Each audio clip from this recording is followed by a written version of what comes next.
The storm-battered lighthouse hunched over the harbor, while wind rattled its lantern glass, and spray skidded sideways across the windows. Inside, study tables, maps, and first aid kits shared space with coiled ropes and emergency radios. The town had a history of odd pride, like renaming a mountain every day for a year, and the tower fit that stubborn spirit. Foghorns moaned and the beacon stayed steady, its work unglamorous but vital. The place felt like a classroom pressed into service as a shelter. Gwen, Maverick, and Freddie worked the watch's teal-blue lions with student marshal badges clipped to their belts. Gwen carried a crescent neck on her left ear, ink-tipped whiskers that twitched when she thought, and a copper-threaded tail tuft she swore sharpened focus. Maverick's wind-ruffled mane had two lighter streaks like comet tails, amber eyes bright, and a chewed pencil tucked behind his ear with chalk dust on his paws. Freddie moved fast with a lopsided grin, spectacles slightly crooked, and a canvas satchel stamped study pride like a banner. Their ease together came and went with the weather.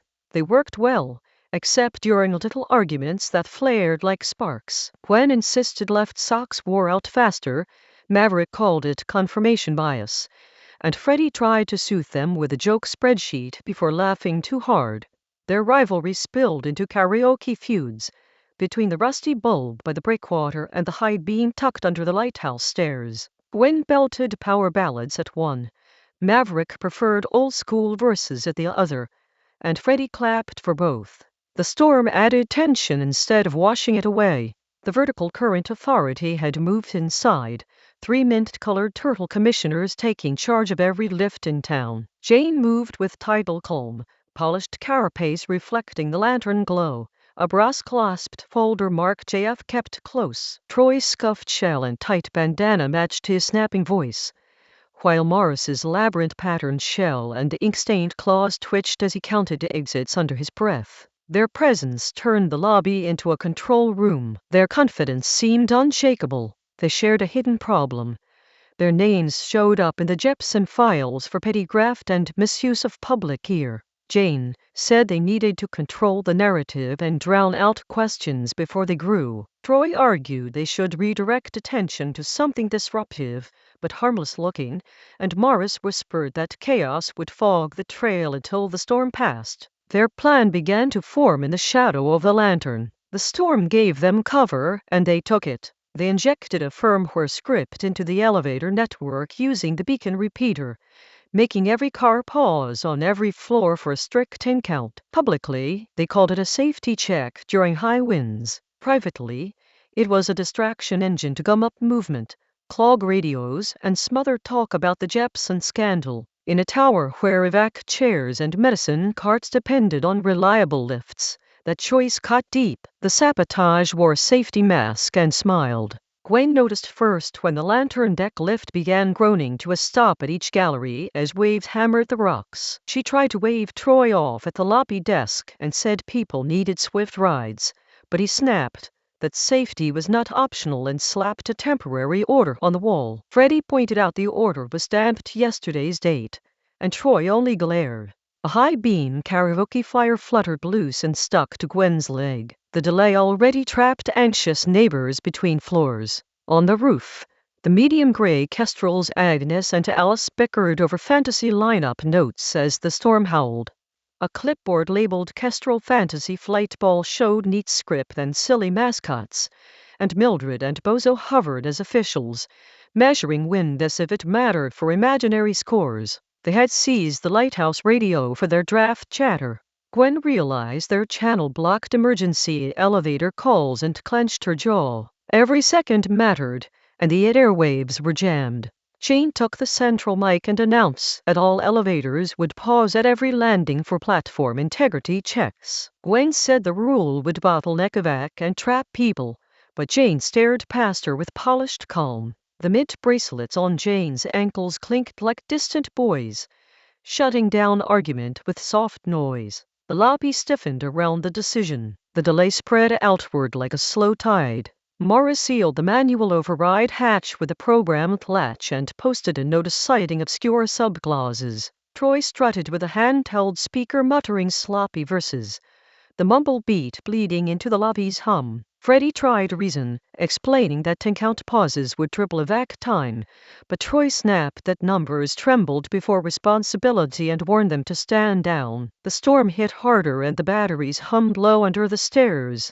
The room felt cornered by rules and noise. The Lions huddled over chalk-scratched schematics and chose to reroute power through the old lantern dumbwaiter to bypass the script. Maverick jammed his pencil behind his ear.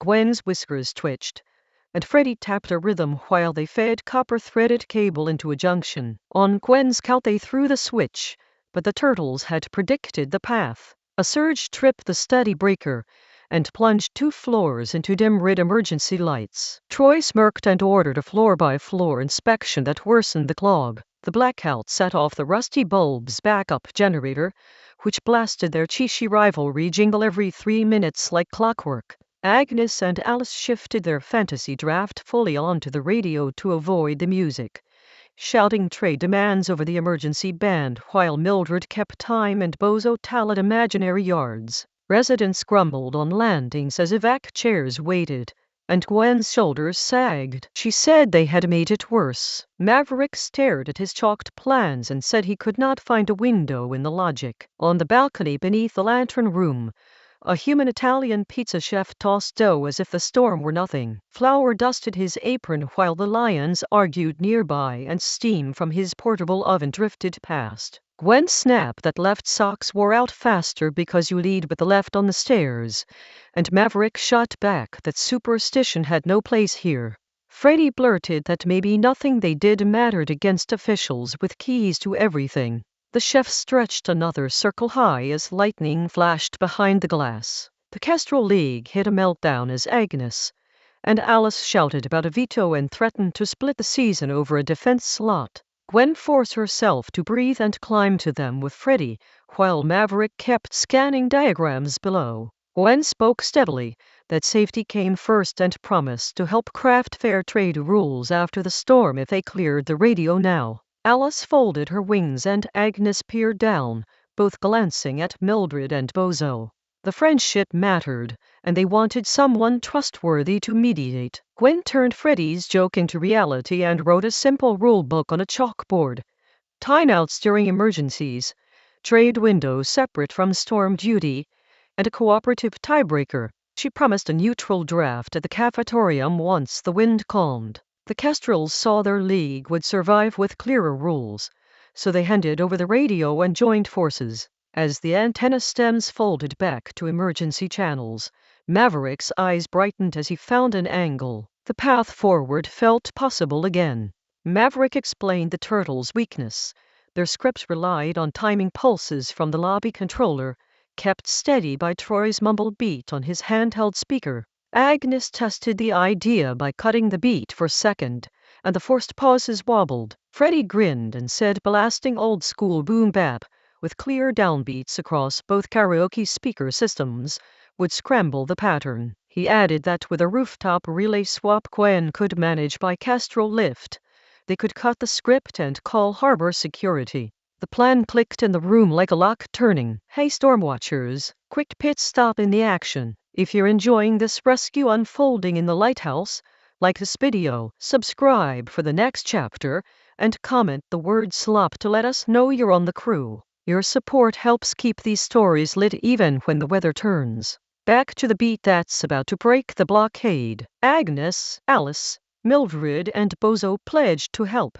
Agnes and Alice would relay between the lantern and the east stairwell, so Gwen could swap the timing crystal at the controller box. Mildred took countdowns, and Bozo sorted elevator batches to avoid clogs. They promised portable speakers from both karaoke bars, a funny twist in a rivalry that had turned noisy. Gwen chuckled when Agnes said they needed a Rusty Bulb's bass to punch the beat. They moved with purpose. Freddie rallied Rusty Bulb staff to wheel their largest speaker into the lobby, and Maverick patched the high beam's crisp tweeters into the lighthouse PA. Gwen buckled a harness with the Kestrel's help and checked the controller panel access along the roofline. Over the radio, Agnes called clean air and Alice reported gusts within safe range. The tower shifted from confusion to coordinated effort. Troy stomped into the lobby with his handheld speaker, volume rising as if force could bulldoze strategy. Jane arrived calm behind him, and Morris clutched the brass-clasped folder tight. Gwen said they were taking back the elevators for evac, and Jane warned that unauthorized interference would be punished. Maverick answered that their authorization was survival and community law, then nodded to Freddie. The confrontation set the stage for action. Freddie hit play on a classic boom-bap track that snapped the snare on 2 and 4. The Rusty Bulb's bass thumped clean, and the high-beam tweeters popped a crisp hi-hat that cut the air into neat measures. Troy flinched, lost his timing, and scowled as Agnes counted down. Gwen swung over the parapet toward the timing box with Alice steadying her line. The room moved to the beat like a team drilling a well-practiced step. Jane barked at Morris to stabilize the script, but the pulse distanced under the relentless grit of the beat. The elevator pauses drifted off the 10 count, opening the small window Maverick had predicted. He shouted for Gwen to clip the crystal, and she popped the old module and slid in a clean spare from a dusty emergency kit. Bozo called new elevator assignments from his bracket chart to keep traffic smarter. The system trembled on the edge of recovery. Morris panicked, counting exits allowed before bolting for the service stairs, but Mildred relayed his position to harbor security on the now clear radio. Jane tried to rally with a countermand, but more neighbors tuned to the lion's steady instructions. Troy shoved his mumble speaker higher, yet the boom-bap held the room and his device crackled under feedback as Freddie walked the base closer. Gwen locked a new crystal and Maverick keyed an emergency reboot. The tower braced for the result. The elevator panels blinked, paused, and then the floor lights scrolled smoothly without forced stops. A cheer lifted up the spiral. Harper guards arrived and cuffed Troy for interference while Morris was pinned 2 flights below, still listing exits. Jane tried to frame the pauses as safety work, but her brass folder slipped and the initials JF flashed under the lamp. Motive lay open on the tiles. With the lifts back, evac chairs rolled and medicine carts whisked toward the clinic deck. The kettle on the cavatorium counter rattled like soft applause. Freddie used the high-beam mic to ask anyone needing help to hold handrail and to wait at marked landings, and Bozo updated the bracket chart to keep traffic smooth. Gwen rode a cart elevator with a child and a tired nurse, both thanking her. The tower settled into productive motion. The karaoke rivalry softened into pride as both bars offered to host a joint storm relief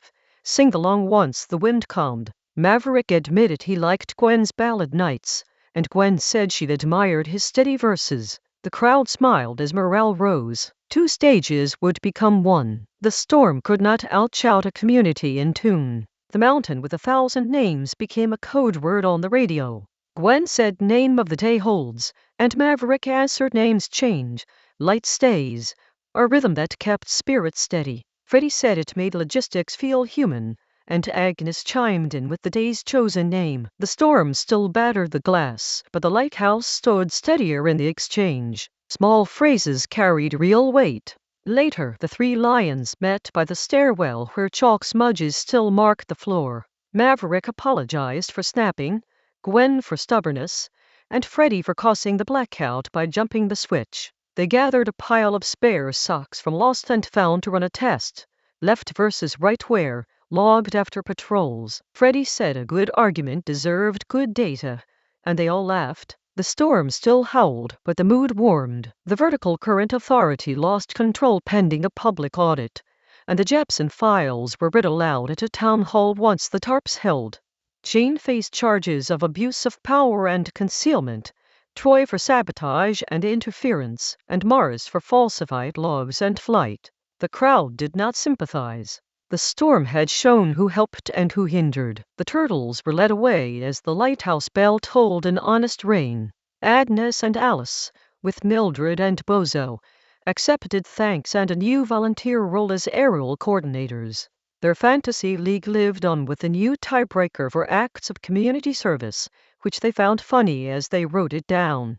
They promised to keep the emergency band clear. Gwen promised to judge their draft day snacks fairly. Freddie said the playoff bracket had never looked so noble. When the lantern strengthened into a steady glow, the team gathered in the cafetorium with mugs and sore paws. Maverick tuned the PA for the joint karaoke night, and Gwen warmed up softly. Freddie tapped a gentle rhythm on the table, and the kestrels preened on a beam. Outside, the sea began to hush. The lighthouse felt like a guardian and a classroom again. They took one last ride in a now obedient elevator and watched the floor lights rise without interruption. Gwen said boom bap had never felt so heroic, and Maverick laughed that it kept them all in step. Freddie raised the sock log and declared the left swan's cuff ahead, though he said they would keep testing. The lighthouse stood ready for the next wise joke and the next storm it would outlast. The night finally exhaled. All the slop in this video was generated using AI. For more stormlet adventures, like this video, subscribe to the channel, and comment the word slop so we know you made it to the end. Thanks for watching, and stay safe out there.